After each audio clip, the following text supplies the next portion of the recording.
오라 우리가 굽혀 경배하며 우리를 지으신 여호와 앞에 무릎을 꿇자. 그는 우리의 하나님이시요 우리는 그가 기르시는 백성이며 그의 손이 돌보시는 양이기 때문이라. 아멘. 우리의 목자이신 주님, 우리를 기르시고 돌보시는 그 사랑에 감사드립니다. 오늘도 주의 인도하심을 따라 이곳에 나아옵니다. 주님이 기뻐 받으실 예배하게 하시고 주님을 배우는 은혜를 누리게 하옵소서. 오늘도 주의 말씀 가운데 우리의 길을 가르쳐 주시고 주의 뜻을 따라 걷게 인도하여 주옵소서. 주님께서 우리와 함께 해주시기를 원합니다. 성령께서 우리 가운데 임하여 주시기를 예수님 이름으로 기원하옵나이다. 아멘. 다 함께 찬송가 42장을 찬송합시다.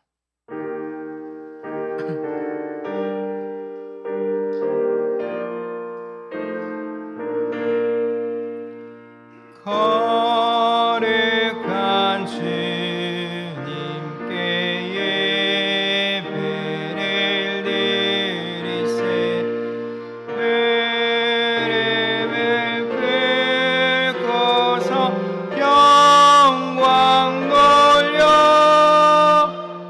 금 같은 순종과 향기로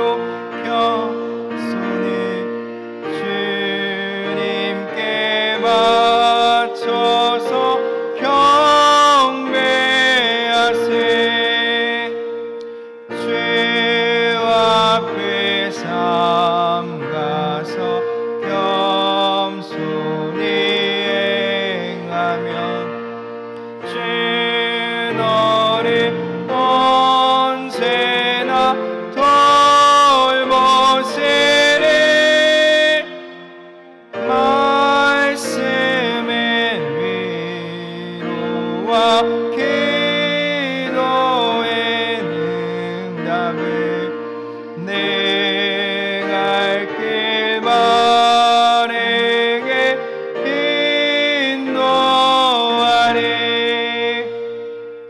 죄 앞에 설 때에 두려워 말아라. 가난한 은혜를 더하시리. 보배로운 진리와 온유한 사랑은 주님께 담아 제일 귀한 예물 떨면서 바치는 이 작은 예물도 주님은 귀하게 받으시리. 어느 밤 지나고 새 아침 맞으니 믿음과 소망을 늘 주시리.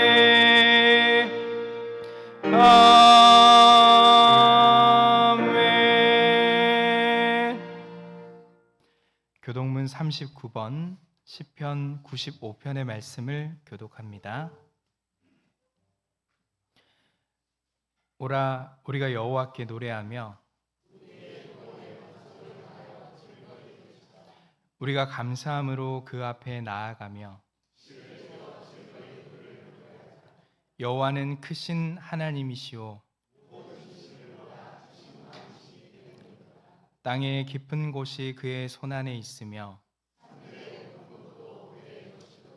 바다도 그의 것이라 그가 만드셨고. 오라 우리가 굽혀 경배하며 그는 우리의 하나님이시오 우리는 그가 기르시는 백성이며 그의 손이 돌보시는 양이기 때문이라. 아멘. 사도신경으로 우리의 신앙을 고백합니다. 전능하사 천지를 만드신 하나님 아버지를 내가 믿사오며 그 외아들 우리 주 예수 그리스도를 믿사오니 이는 성령으로 잉태하사 동정녀 마리아에게 나시고 본디어 빌라도에게 고난을 받으사 십자가에 못 박혀 죽으시고 장사한 지 사흘 만에 죽은 자 가운데서 다시 살아나시며 하늘에 오르사 전능하신 하나님 우편에 앉아 계시다가 저리로서 산자와 죽은 자를 심판하러 오시리라. 성령을 믿사오며 거룩한 공회와 성도가 서로 교통하는 것과 죄를 사하여 주시는 것과 몸이 다시 사는 것과 영원히 사는 것을 믿사옵나이다. 아멘.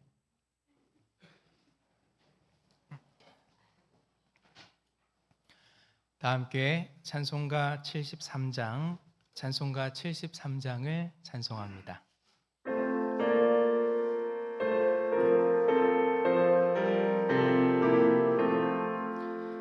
내 눈을 들어 들을 살피니 산악이라 날 돕는 의원 어디서 오나 그 어디서 하늘과 땅을 친 여호와 날 도와주심 확실하노라. 주께서 나의 가는 곳마다 지키시며 졸지도 않고 깨어 계셔서 늘 지키네.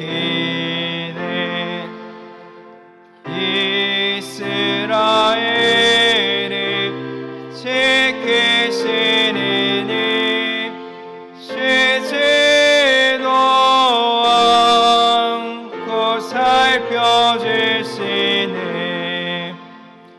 여호와 나의 보호자시니 늘 지키며 오른팔 들어 모하시고 그늘 되네.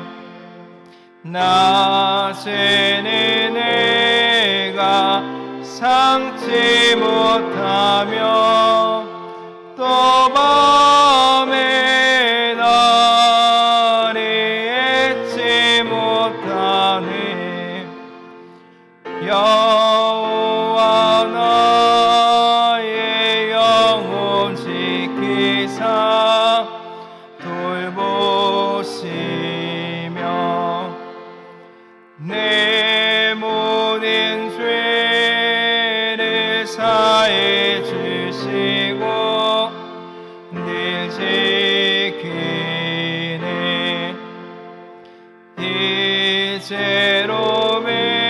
이제로부터 영원 무궁히 주 나의 출입 지켜주시니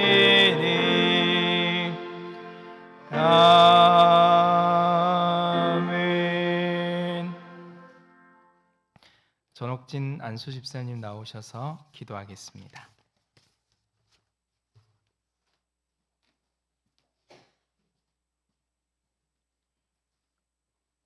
사랑과 은혜가 충만하신 하나님, 올 한 해도 두 달이 채 남아있지 않지만 지난 시간들도 주님의 은혜 가운데 건강하고 복되게 지내게 하시고 이 자리에 나와 기도하고 예배하게 하심에 감사를 드립니다. 하지만 지난 날을 돌아보면 주님께서 값없이 주신 은혜로 온통 감사할 조건을 가지고 있으면서도 불평과 원망을 늘어놓은 적이 얼마나 많았는지 모릅니다. 자신을 다른 사람과 비교할 때가 많았으며 물질적인 것만 가지고 감사의 조건을 따질 때가 너무 많았습니다. 우리의 어리석음을 고백하오니 용서하여 주옵소서.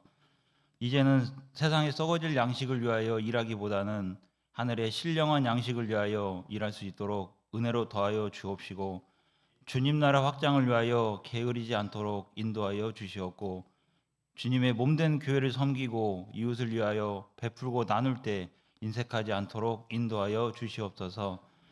풍성한 결실의 계절인 가을을 허락하신 하나님, 지금까지 지내온 모든 것이 주님의 크신 은혜였음을 믿고 고백하게 하시고, 이 가을에 사랑의 열매를 더욱 많이 맺게 하여 주셔서 주님의 은혜를 받은 우리들은 몸과 마음을 주님께 드리며 악기와 입술로 주님을 찬양하며 손과 발로 이웃들을 섬기게 하여 주시어 우리를 조건 없이 사랑하시며 끝없는 사랑으로 대하시는 주님의 그 깊은 사랑을 생각하며 주님께서 관심 가지시는 모든 것을 사랑할 수 있는 저희들 되게 하여 주옵소서.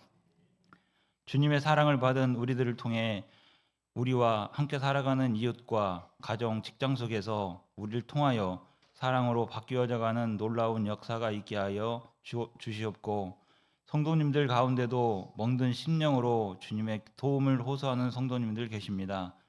그들의 상한 심령을 찾아가 주셔서 위로해 주시고 치료하여 주시어 그들의 서름과 아픔을 회복시켜 주시고 하루하루의 삶 속에서 주님을 통하여 참 기쁨과 평안을 누리는 삶 살아가게 하옵소서.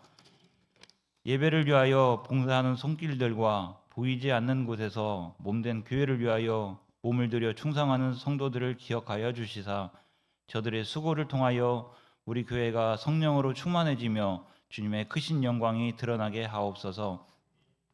말씀을 들고 단위에 서시는 목사님을 성령의 권능으로 붙드시사 선포되는 말씀을 통해 목마른 영혼마다 생명수를 풍족하게 마시는 은혜의 시간 되게 하여 주시옵고, 악기로 주님을 찬양드리는 오케스트라의 찬양을 받아주시며 기쁨으로 그 사역을 잘 감당할 수 있도록 도와주시길 빌며 거룩하신 예수 그리스도의 이름으로 기도드렸습니다.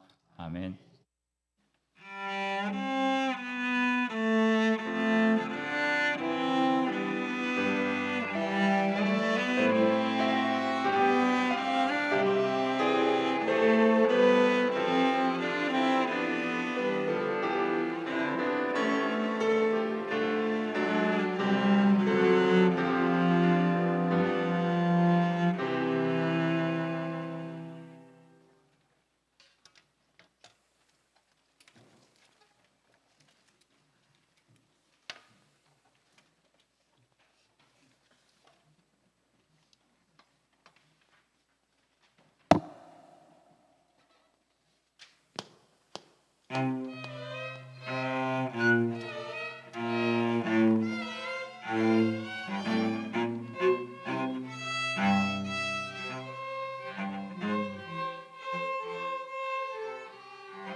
하나님께 영광의 박수 올려드립니다.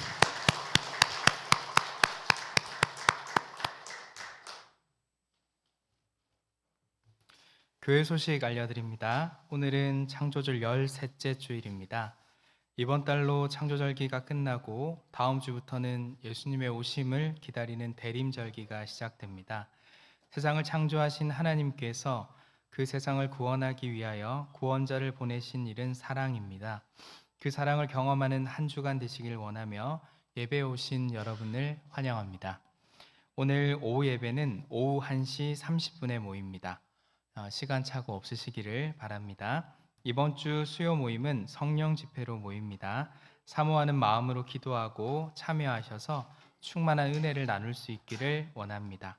12월 월삭 기도회가 1일 금요일 오전 5시 성가대 주관으로 있습니다. 12월의 첫날 하나님께 기도함으로 주님의 인도하심을 경험하고 한 해를 잘 마무리할 수 있기를 원합니다. 오늘 오후 3시에는 성가대 찬양축제가 1위 제일교회에서 있습니다. 가능하신 분들은 참석하셔서 성가대원들을 격려해 주시고 은혜 나눌 수 있기를 원합니다. 교회에서는 오후 예배 후에 출발합니다. 성탄절 세례를 받기를 원하시는 분은 신청서를 작성하셔서 사무실로 제출하시기를 바랍니다. 2024년 여신도에 각 분의 회장이 선출되었습니다. 1여신도에 정성숙 권사님, 2여신도에 최용남 권사님, 3여신도에 박혜정 권사님, 4여신도에 진수민 집사님, 5여신도에 최은경 집사님입니다. 새롭게 선출된 각 분의 회장과 임원들을 위해 기도해 주시고 잘 협력해 주시기를 바랍니다. 11월 29일 수요일 성령 집회 후 정기 당회로 모입니다. 다음 주 오후에는 태국 선교지 답사를 위하여 장봉 목사님, 김선주 사모님, 정규철 장로님, 김유순 장로님께서 출국합니다. 경기노회 한목교회와 협력하여 교회 건축과 2024년 여름 단기 선교를 위한 사전 답사입니다. 안전한 여행을 위해서 기도해 주시기를 바랍니다. 다음 주 식당 설거지 봉사는 26 공동체에서 합니다. 교우 소식입니다. 11월 17일 소천하신 고 소병환 권사님 장례를 잘 마쳤습니다. 기도와 문상해 주신 분들께 감사를 드립니다. 관련해서 김옥수 권사님 가족들이 장례를 잘 마친 것에 감사하여 떡을 대접합니다.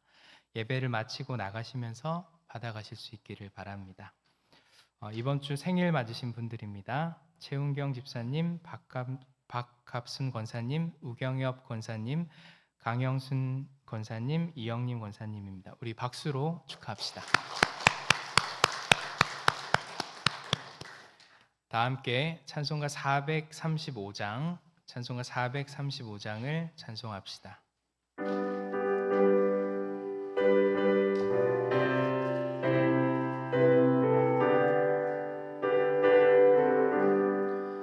나의 영원하신 귀여 생명보다 귀하다.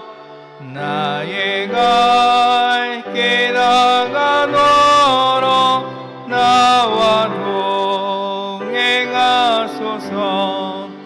주께로 가까이 주께로 가오니 나의 갈 길 다가 너로 나와 동행하소서. 세상 벽이 아니람과 모든 명예 버리고 험한 길에 가는 동안 나와 동행하소서. 주께로 가까이 주께로 가오니 나의 갈 길 다가 너로 나와 동행하소서. 어두운 골짝 지나가며 험한 바다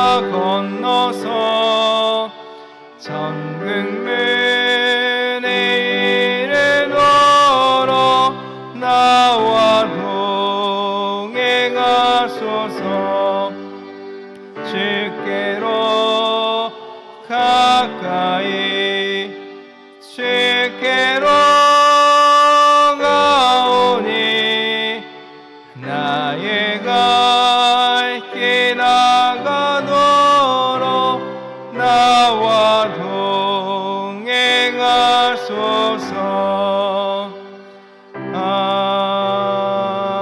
아멘. 전영희 목사님 감사의 물 드렸습니다. 김하정 원사님 새 생명을 허락하심을 감사합니다.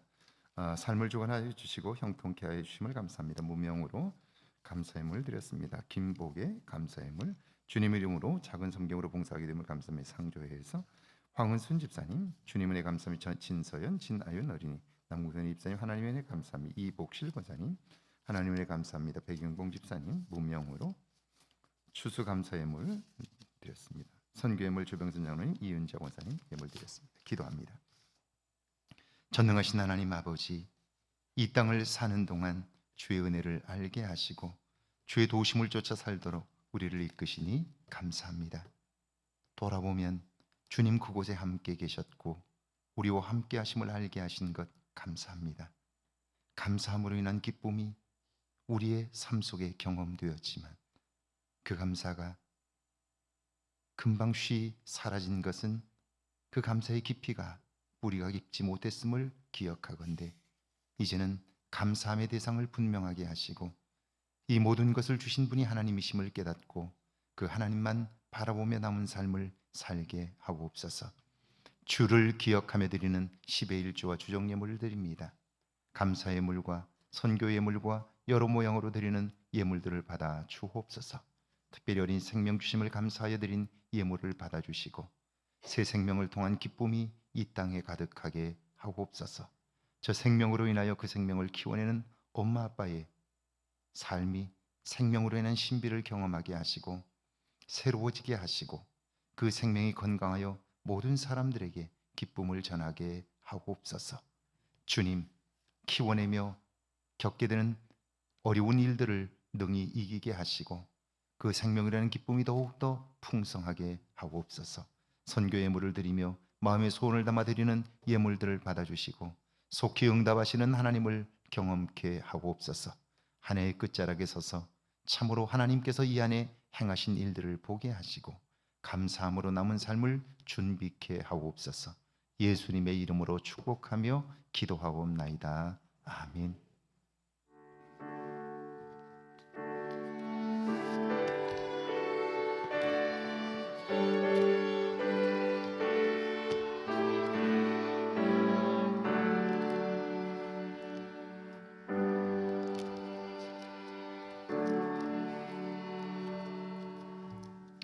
오늘 저에게 주시는 하나님의 말씀은 출애굽기 3장 1절에서 5절까지 말씀, 신약성경 마태복음 3장 11절에서 17절까지 말씀입니다.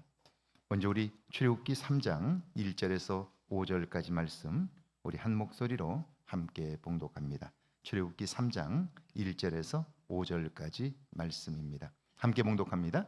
모세가 그의 장인 미디안 제사장 이드로의 양떼를 치더니 그 떼를 광야 서쪽으로 인도하여 하나님의 산 호렙에 이르매 여호와의 사자가 떨기나무 가운데로부터 나오는 불꽃 안에서 그에게 나타나시니라. 그가 보니 떨기나무에 불이 붙었으나 그 떨기나무가 사라지지 아니하는지라. 이에 모세가 이르되 내가 돌이켜 가서 이 큰 광경을 보리라. 떨기나무가 어찌하여 타지 아니하는고 하니 그때 여호와께서 그가 보려고 돌이켜 오는 것을 보신지라.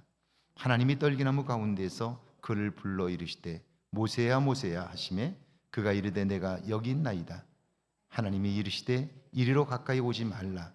내가 선 곳은 거룩한 땅이니 내 발에서 신을 벗으라. 아멘. 신약성경 마태복음 3장 11절에서 17절까지 말씀입니다. 마태복음 3장 11절에서 17절까지 말씀입니다. 우리 함께 봉독합니다. 11절에서 17절입니다. 나는 너희로 회개하게 하기 위하여 물로 세례를 베풀거니와 내 뒤에 오시는 이는 나보다 능력이 많으시니 나는 그의 신을 들기도 감당하지 못하겠노라. 그는 성령과 불로 너희에게 세례를 베푸실 것이요 손에 키를 들고 자기의 타작마당을 정하게 하사 알곡은 모아 곳간에 들이고 죽정이는 꺼지지 않는 불에 태우시리라. 이때 예수께서 갈릴리로부터 요단강에 이르러 요한에게 세례를 받으려 하시니 요한이 말려 이르되 내가 당신에게 세례를 받아야 할 터인데 당신이 내게로 오시나이까. 예수께서 대답하여 이르시되 이제 허락하라. 우리가 이와 같이 하여 모든 의를 이루는 것이 마땅하니라 하시니 이에 요한이 허락하는지라. 예수께서 세례를 받으시고 곧 물에서 올라오실 때 하늘이 열리고 하나님의 성령이 비둘기같이 내려 자기 위에 임하심을 보시더니 하늘로부터 소리가 있어 말씀하시되 이는 내 사랑하는 아들이요 내 기뻐하는 자라 하시니라. 아멘. 하나님의 말씀입니다. 할렐루야. 이번 한 주간에도 하나님의 은혜와 사랑이 여러분과 여러분의 가정에 넘치기를 주의 이름으로 축원합니다. 축원합니다. 우리 앞뒤 옆 사람과 인사할까요? 만나서 반갑습니다. 뒤에 분들도 한번 인사하실까요? 고맙습니다. 네, 반갑습니다. 네. 벌써 11월의 마지막 주에 이르렀고요. 이제 한 달 남았습니다. 연말이 되면 항상 한 해를 돌아보게 되는데요. 여러분은 무엇으로 한 해를 평가하시겠습니까? 저는 누가복음 2장에 있는 말씀, 우리가 그리스도인이기 때문에 그리스도인이란 그리스도를 닮은 사람이죠. 그러니까 한 해 동안 우리가 그리스도를 얼마나 닮았는지 그것으로 한번 삶을 평가해 보면 좋겠다는 생각을 하면서요. 누가복음 2장 마지막 절에 보면 예수님은 지혜와 키가 자라고 그리고 하나님과 사람들에게 사랑스러워 가시니라 이렇게 돼 있어요. 예수님께서 성장하시면서 하나님에게도 사랑스러웠지만 사람들에게도 사랑스러웠다는 거예요. 저는 이 사랑스러웠다는 말을 묵상하다가 매력적이다라는 말로 이해를 했어요. 그러니까 예수님은 성장하면서 하나님께도 매력적이었지만 자랑스러운 존재였지만 동시에 그 주변에 있는 사람들에게도 매력적이었다는 거예요. 이 한 해를 돌아보면서 나의 삶을 평가하면서 나는 내 곁에 있는 사람들에게 나의 이웃들에게 얼마나 매력적으로 변해 있는가. 늘 과거에 나의 아집과 그리고 나의 주장만을 펼치는 것이 아니라 다른 사람들에게 얼마나 매력적이 되었는지를 돌아볼 수 있다면 아마 분명 우리의 삶은 과거와 달라질 거예요. 마지막 남은 한 달 여러분의 삶이 매력적이 되고 그래서 누군가로부터 좋은 평판을 얻는 그래서 좋은 친구들이 여러분 곁에 있는 변화된 삶이 있기를 주의 이름으로 축원합니다. 지난 2020년 3월 13일 미국 애틀란타에서는요. 조지아주의 싱크탱크인 조지아 공공정책재단으로부터 2020년 자유수호상을 받은 박선근 집사님. 제가 애틀란타에 있을 때는 이 집사님, 이분이 집사님이셨어요. 지금은 아마 달라지셨을 텐데 이 집사님의 자유수호상 수상 강연이 열렸습니다. 자유수호상이 얼마나 대단한지는 이전에 이 상을 받은 분들을 면면을 보면 알 수 있는데 클로렌스 토마스 연방 대법원 대법관, 치큄레 창업자 트루엣 캐시, 조지아주 잭 밀러 전 주지사, 레이먼드 데이비스 미 해병대 예비역 대장, 플라워스 푸드사 윌리엄 플라워스 명예회장, 필그램 연방 상원 의원 등입니다. 굉장하죠? 아시아인으로서는 최초의 수상자인데 박 집사님은 수상 소감에서 이렇게 말합니다. 1974년 단돈 $200와 짧은 영어 실력을 가지고 미국을 찾은 초라한 젊은이가 오늘 이 자리에 섰습니다. 라고 그는 수상 소감을 시작합니다. 이후에 그분은 빌딩 청소업에 뛰어들어서 10여 년 만에 3,200여 명의 직원을 둔 GBM의 대표가 되었습니다. 사회적으로, 경제적으로 성공했지요. 그런데 그의 마음은 항상 어떻게 하면 내게 기회를 준 사회에 공헌할 수 있을까? 무엇으로 나는 이 받은 은혜를 갚을 수 있을까를 고민하며 살았습니다. 어떻게 하면 돈을 더 벌까? 어떻게 하면 더 성공할까? 그런 관심이 아니라 내가 200불 가지고 미국에 왔는데, 그리고 정말 영어도 잘하지 못했는데, 그런 내가 오늘 성공할 수 있게 된 것은 누군가의 도움 때문인데 어떻게 그 도움을 갚을 수 있을까? 나를 받아준 이 사회에 어떻게 기여할 수 있을까? 그런 관심을 가지고 살았다 하는 거예요.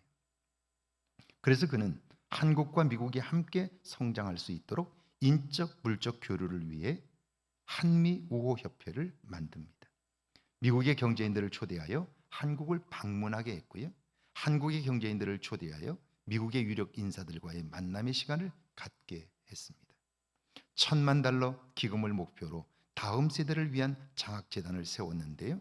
그곳에 종잣돈으로 100만 불을 기부했습니다. 그뿐 아니라 교포 2세들의 창업 훈련을 지원하기 위하여 비즈니스 스쿨을 열었고요. 미국 사회에서 사업가로서 성공할 수 있도록 도왔습니다. 그 외에도 사회에 도움이 될 만한 일들을 말없이 했는데요. 그분의 이름이 미국 사회에 알려지게 된 결정적 계기가 있습니다. 올해 7월 27일 한국전쟁 휴전협정 70주년을 맞아 그분이 회장으로 있는 한미우호협회는 미국 주요 도시의 중심 도로변에 한국 전쟁에서 희생당한 미군들을 기리는 광고를 전국적으로 게재했습니다. 그곳에는 1953년에서 2023년 한미동맹 70년이라고 썼고요. 워싱턴 DC에 있는 한국전쟁 참전용사 기념관에 세워진 동상을 배경사진으로 넣었습니다. 또 다른 빌보드에는요, 많은 미국인들이 한국인들의 자유를 위하여 산화하셨습니다. 한국 사람들은 말합니다. 여러분의 희생에 진심으로 감사합니다.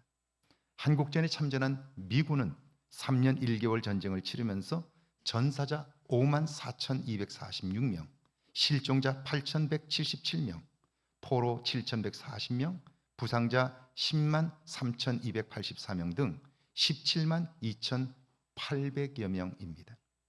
가족이나 친척, 동네에 한국전에 참전한 군인 가족들이 한두 분은 있습니다. 여러분, 그 사람들이 길을 가다가 저런 빌보드 판을 보았을 때, 저걸 읽을 때 어떤 마음이 들었을까요? 집사님은 그 일을 하게 된 계기를 이렇게 설명합니다. 우리는 번영하는 대한민국의 모습을 전쟁 영웅들에게 보여주어 그들이 자긍심을 가지고 살게 하고 싶었습니다. 지금도 그분들을 위로할 수 있는 여러 가지 방법들을 찾고 있습니다. 그래요. 이분은 오랫동안 매년 7월에 한국전 참전 용사들과 가족들을 초청하여 감사의 마음을 전해왔습니다. 그런데 그것으로도 모자라서 이런 일을 기획한 겁니다. 여러분, 받은 은혜를 기억하고 그 은혜를 갚으려고 몸부림치는 박 집사님의 삶이 힘들까요? 그 일을 하면서 피곤할까요? 지친다는 생각이 들까요? 그렇지 않을 겁니다. 오늘 구약의 본문 출애굽기 3장 1절과 2절입니다. 함께 읽습니다. 모세가 그의 장인 미디안 제사장 이들의 양떼를 치더니 그 떼를 광야 서쪽으로 인도하여 하나님의 산 호렙에 이르매 여호와의 사자가 떨기나무 가운데로부터 나오는 불꽃 안에서 그에게 나타나시니라. 그가 보니 떨기나무에 불이 붙었으나 그 떨기나무가 사라지지 아니하는지라. 지금 모세는 미디안 광야에서 40년 동안 생활했습니다. 그런데 형편이 어떻습니까? 모세가 그의 장인 미디안 제사장 이드로의 양떼를 치더니 그는요, 자기 몫으로 양이 한 마리도 없습니다. 부인도 있고 자녀들도 있는데 내 몫이 없다는 것은요, 가정에서 그의 능력이 아무것도 없다는 말입니다. 가장으로서 뭔가 내세울 게 아무것도 없다는 거죠.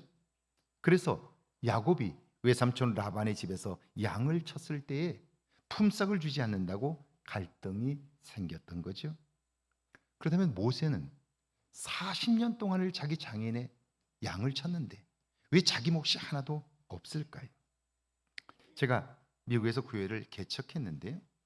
어느 날 교인 한 분이 어떤 분이 우리 동네로 이사를 오셨다고 이야기를 해주는 거예요.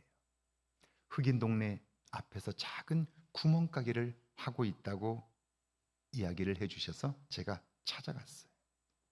가게를 들어섰더니 부부가 카운터에 앉아 계신데 남편분이 저를 보자마자 안절부절을 못해요. 제가 그분을 보는 순간 너무나 많이 본 분이세요. 잘 아는 분이에요. 그래서 이분을 내가 어디서 봤지 생각을 하는데 생각이 안 납니다. 한참을 골똘히 생각하다가 기억을 해냈습니다. 그분은 애틀란타에서 크게 성공한 분 중에 한 분이셨습니다. 사업도 여러 가지를 하셨고요. 하시는 일마다 성공했습니다. 그래서 이름만 되면 누구나 아는 그런 분이셨어요. 사회활동도 정말 많이 하셨는데요. 한인회 회장, 동남부 연합회장, 한인회 미주 총연합회 회장 등 거의 매일 신문과 방송에 나오셨던 그런 분입니다. 그런 분이 지금 왜 구멍가게에 앉아 있을까요? 가게도 조그만 가게, 아주 옹색한 가게, 그런 가게에 앉아 계신 거예요. 왜 그럴까요? 도박입니다. 카지노에서 재산을 다 잃은 거예요. 그러니까 그분은요, 그 도박으로 인하여 재산을 다 날리고 나서 숨어들듯이 저희 시골 동네로 온 거예요. 와서는 사람들도 만나지를 않습니다. 그리고 집에서 밖에 나오지도 않는 거예요. 당연히 우울증에 빠지죠. 그날 처음으로 가게에 나왔다가 저를 만난 거예요. 혹시 애굽 공주의 아들로 살던 모세가 갑자기 바뀐 환경 때문에 우울증에 빠진 건 아닐까요? 그렇지는 않습니다. 모세가 그의 장인 미디안 지장 이드로의 양떼를 치더니 이때 친다는 말은 그 일을 계속해서 해왔다는 말입니다. 열심히 최선을 다해서 그 일을 했다는 거죠. 그런데 왜 모세는 자기 몫을 챙기지 않았을까요? 대부분의 사람들은 어떤 환경이나 형편을 만나면 너무나 쉽게 동화됩니다. 처음 자기가 가졌던 생각이나 신념, 신앙을 헌신짝 버리듯이 버립니다. 그런데 모세는 아니에요. 어떻게 할 수 있나요? 그가 하나님의 산 호렙에 이르매 그는요, 그 40년을 광야에서 보내는 동안 그 양을 치면서 그 주변에 높은 산들이 있지요. 봉우리들이 꽤 높은 봉우리들이 있어요. 근데 가장 높은 봉우리가 있는 산, 그 산을 여호와의 산이라고 불렀습니다. 하나님이 계신 산으로 인정을 한 거예요. 거룩한 곳으로 구별했다는 거예요. 모세가 왜 그랬는지 알 수는 없습니다. 다만 정황적으로 볼 때 이해가 됩니다. 그는 성인이 되면서 자기 백성을 위하여 뭔가를 해야 되겠다고 생각을 했습니다. 애굽의 궁궐의 공주의 아들로 살았으니까요. 그는 제왕학을 공부한 사람이에요. 그러니까 당대 최고의 공부를 한 사람입니다. 그러니까 논리적으로 그는 확고히 이론적으로 서 있는 사람이죠. 그래서 내가 내 민족을 위해서 뭔가를 해야 되겠다라고 결심했을 때 그가 가진 첫 번째 계획은 히브리 사람들의 마음을 얻어서 구테타를 꿈꾼 거예요. 그리고 이건 좋은 일이니까, 이건 옳은 일이니까 하나님이 도와주실 거라고 믿은 거죠. 그런데 자신의 계획과는 달리 도망자의 신세가 되었고요. 미디안 광야에 들어와 결혼하고 자식을 낳고 살게 된 거예요. 살다 보니까 어떻습니까? 젊은 날에 꾸었던 꿈도 시간이 지나면 낡아지지요. 먹고 사는 일에 빠져버릴 수밖에 없는 거예요. 대부분의 사람들은 이런 상황에 자신을 맡겨버립니다. 그런데 모세는 그럴 수 없어요.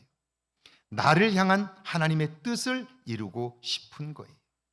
그래서 그는 양을 데리고 나갈 때마다 가장 높은 봉우리, 그것을 하나님의 산이라고 불렀습니다.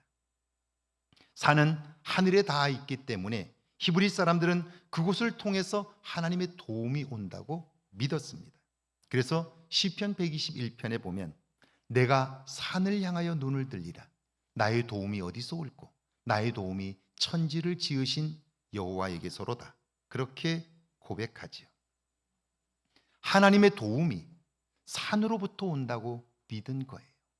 그래서 그는 양을 치러 나갈 때마다 그 산을 보면서 하나님의 도움의 때를 기다린 거죠. 그리고 도움을 구한 거예요.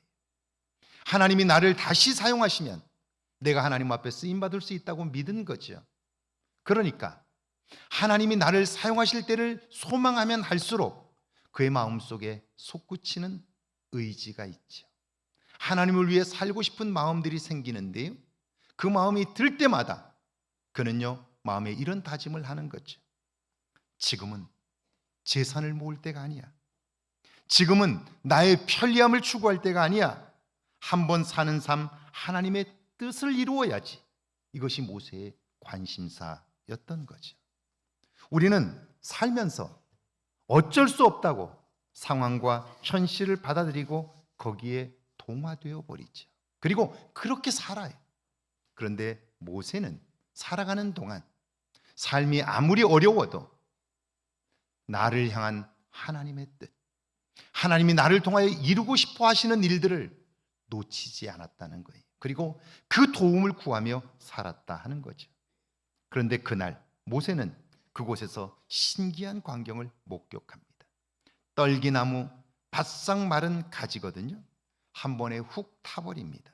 그런데 그것에 불이 붙었는데 불꽃이 꺼지질 않습니다. 너무 이상해서 가까이 다가가 보려고 하는데요. 3절과 4절을 같이 읽어볼까요? 함께 읽습니다. 이에 모세가 이르되 내가 돌이켜 가서 이 큰 광경을 보리라. 떨기나무가 어찌하여 타지 아니하고 하느니 그때에 여호와께서 그가 보려고 돌이켜 오는 것을 보신지라. 하나님이 떨기나무 가운데에서 그를 불러 이르시되 모세야 모세야 하시매 그가 이르되 내가 여기 있나이다.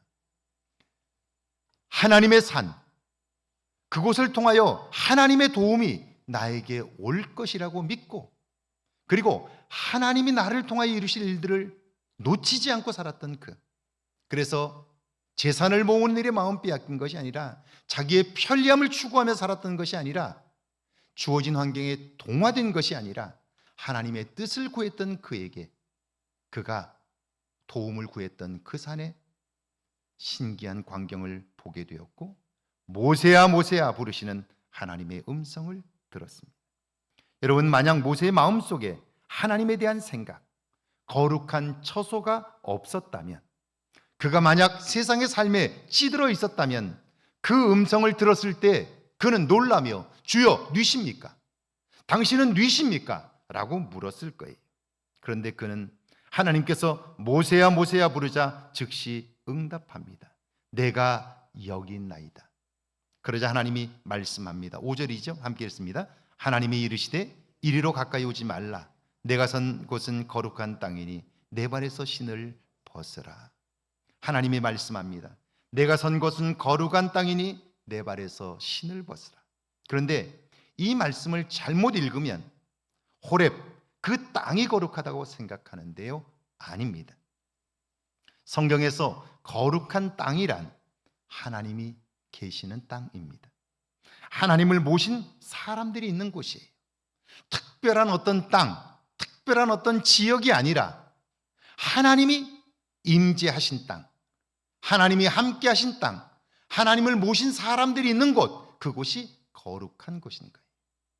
모세는 하나님을 마음에 모셨고, 그리고 하나님과 함께 동행했기에 그가 선 곳, 그곳이 거룩한 땅이 된 거죠. 그러니까 오늘 하나님을 믿는 우리들이 있는 곳, 그곳이 가정이든 그곳이 일터든 그곳이 거룩한 땅이 되는 거예요.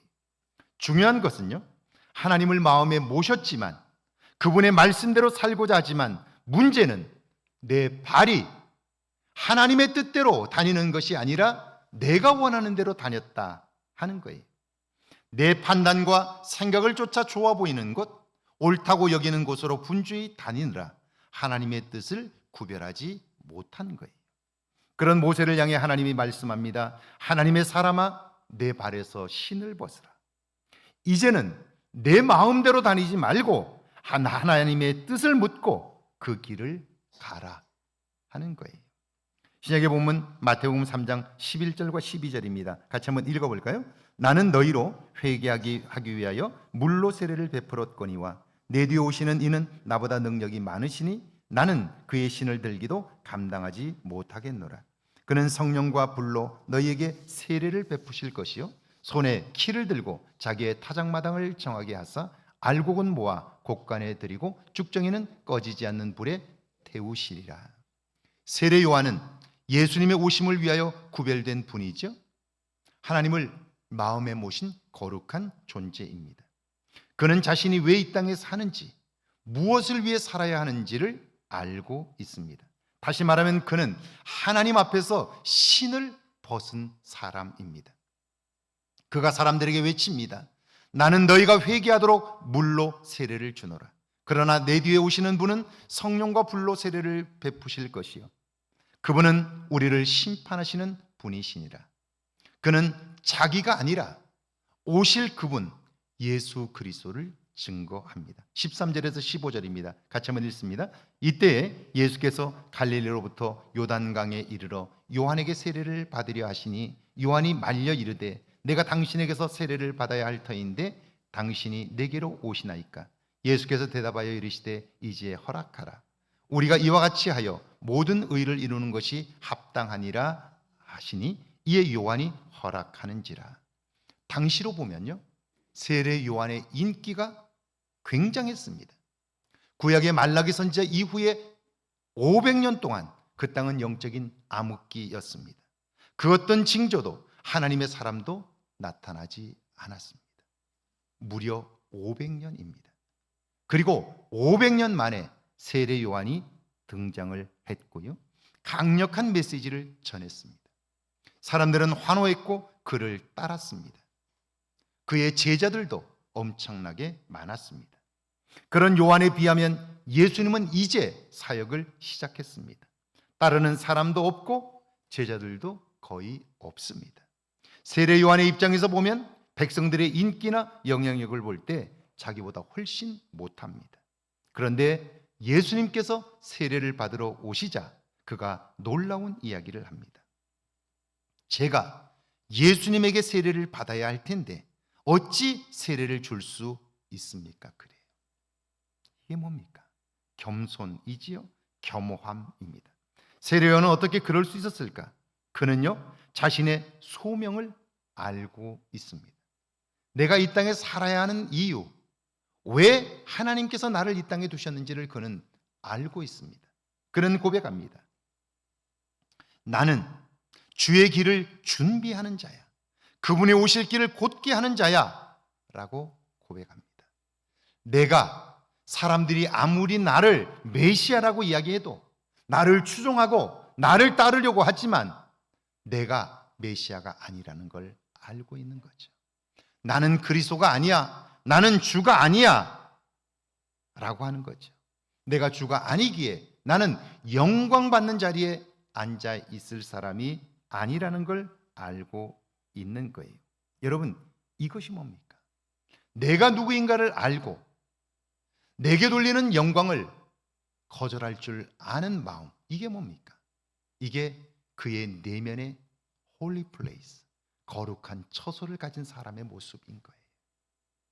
거룩한 존재가 되었기 때문에 그는 앉아야 할 자리와 서야 할 자리를 구별할 줄 아는 거예요.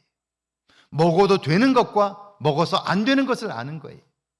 지금 내가 무엇을 해야 하는지를 알고 있는 거죠. 거룩한 처소를 가지고 있기 때문에, 여러분, 그 처소를 마음에 구별해서 살기 때문에 그는 항상 신발을 신고 가야 할 때와 신발을 벗어야 할 때를 구별할 줄 아는 거예요. 내 감정이나 뜻대로 살지를 않는 거예요. 그러면서 그는 그 눈으로 보니까 그분은 나보다 능력이 많으시고 나는 그분의 신발끈도 풀 수 없는 사람이라고 고백하게 되고요, 이걸 기억하며 사는 거예요. 그래서 세례 요한은요, 나를 허락하라는 예수님의 말씀에 순종합니다. 그랬더니 놀라운 일을 경험하게 되는데요. 16절과 17절입니다. 함께 읽습니다. 예수께서 세례를 받으시고 곧 물에서 올라오실새 하늘이 열리고 하나님의 성령이 비둘기같이 내려 자기 위에 임하심을 보시더니 하늘로부터 소리가 있어 말씀하시되 이는 내 사랑하는 아들이요 내 기뻐하는 자라 하시니라. 세례 요한은 하늘의 음성을 들었습니다. 그분이 누구인지를 확실하게 알게 된 거예요. 그 기쁨과 감격이 얼마나 컸을까요? 우리 모두는 우리 안에 예수님을 모셨고 그래서 거룩한 처소를 가졌어요. 홀리 플레이스를 가졌어요. 그런데 문제는 그분의 관심에 내가 관심하지 않고 우리는 우리가 신은 신발을 따라 무조건 우리가 좋아 보이는 것, 우리가 원하는 것을 따라 살게 되는 거죠. 그러면서 오늘 살아계셔서 우리를 통하여 이루시는 하나님의 일들을 놓치고 있는 것은 아니냐 하는 거죠.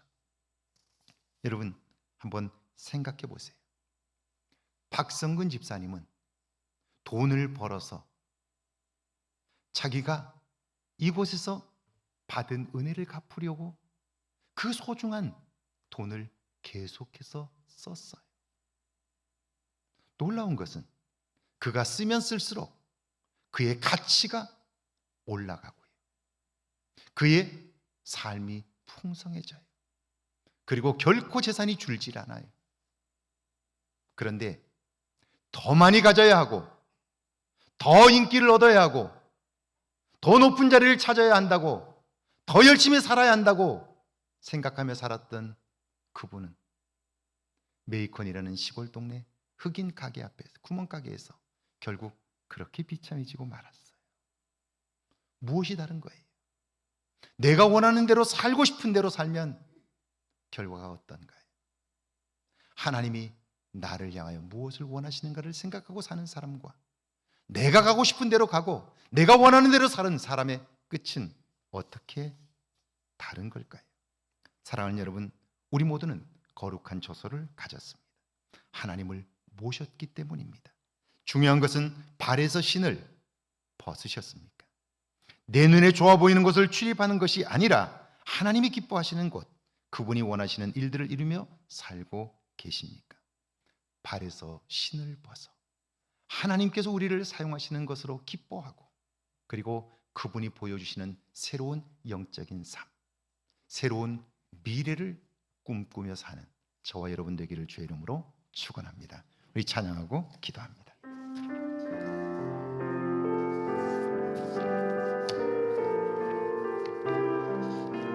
교회는 건물이 아닙니다. 교회는 사람입니다. 우리 찬양합니다. 진정한 예배가 숨쉬는 교회, 주님이 주인 되시는 교회, 믿음의 기도가 쌓이는 교회, 최고의 찬양을 드리는 교회, 말씀이 살아 움직이는 교회, 성도의 사랑이 넘치는 교회, 섬김과 헌신이 기쁨이 되어 열매 맺는 아름다운 교회, 주님의 마음 닮아서 이웃을 사랑하는 교회, 주님의 영광을 위해서 빛 대신 주님 전하는 교회,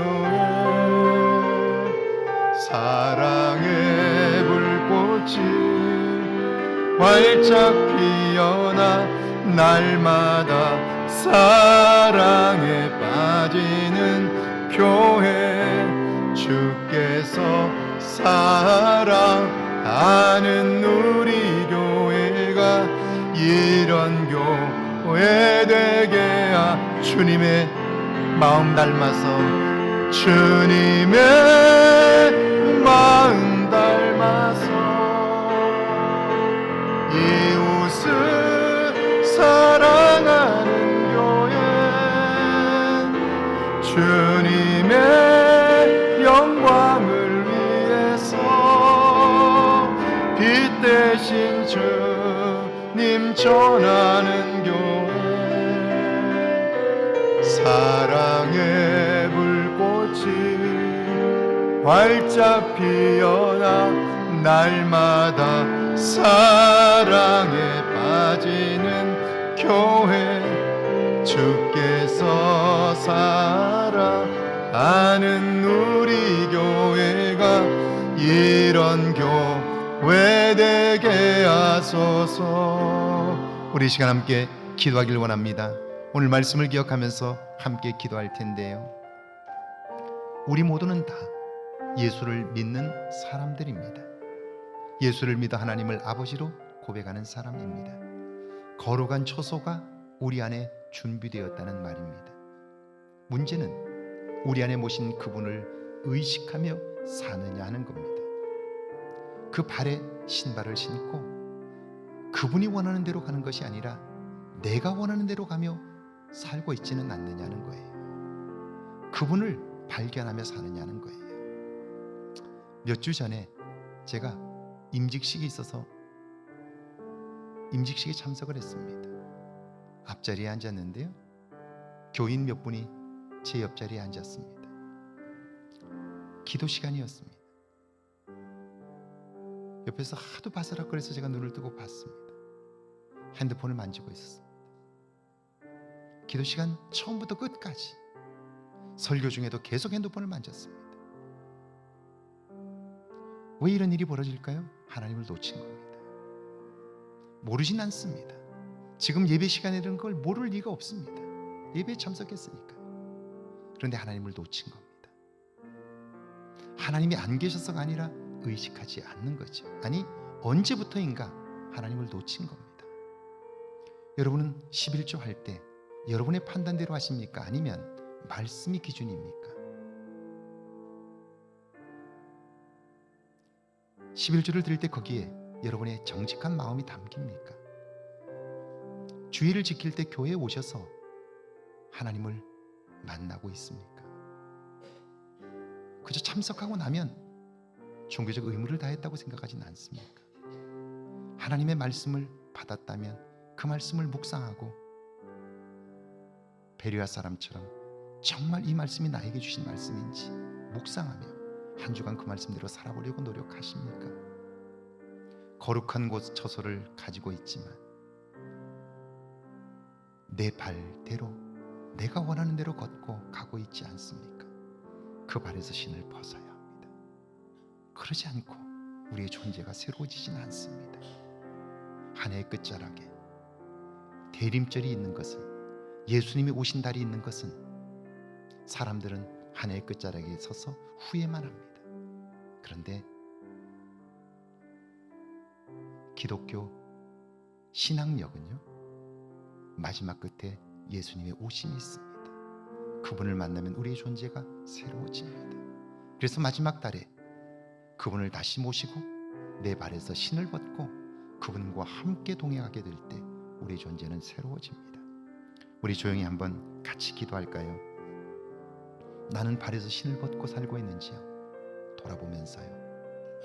마지막 달 12월에 나를 찾아오시는 주님을 만나 발에서 신을 벗고 그분과 함께 동행하게 해달라고요. 오늘 말씀을 기억하면서 함께 기도합니다. 주님,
주님의 오심을 기다리는 이때에 다시 한번 우리의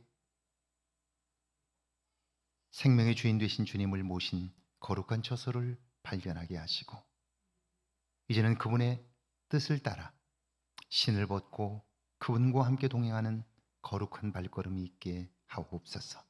삶의 새로운 변화가 경험되게 하셔서 이제는 남은 삶 속에 보람과 기쁨을 거두며 이는 내 사랑하는 아들이요 내가 기뻐하는 자라 하시는 주의 음성을 듣게 하옵소서. 이번 한 주간 새로운 발걸음이 시작되게 하옵소서. 지금은 우리 주 예수 그리스도의 은혜와 하나님 아버지 놀라우신 사랑하심과 성령의 도우시고 함께 하시는 은총의 역사가 이제 발에서 신을 벗고 주님과 함께 동행하기를 다짐하는 주의 모든 백성들과 가정과 일터와 우리의 교회 위에 우리의 사는 이곳 아름다운 익산과 이 땅과 온 세계 위에 이제로부터 영원토록 함께 계실지어다. 아멘.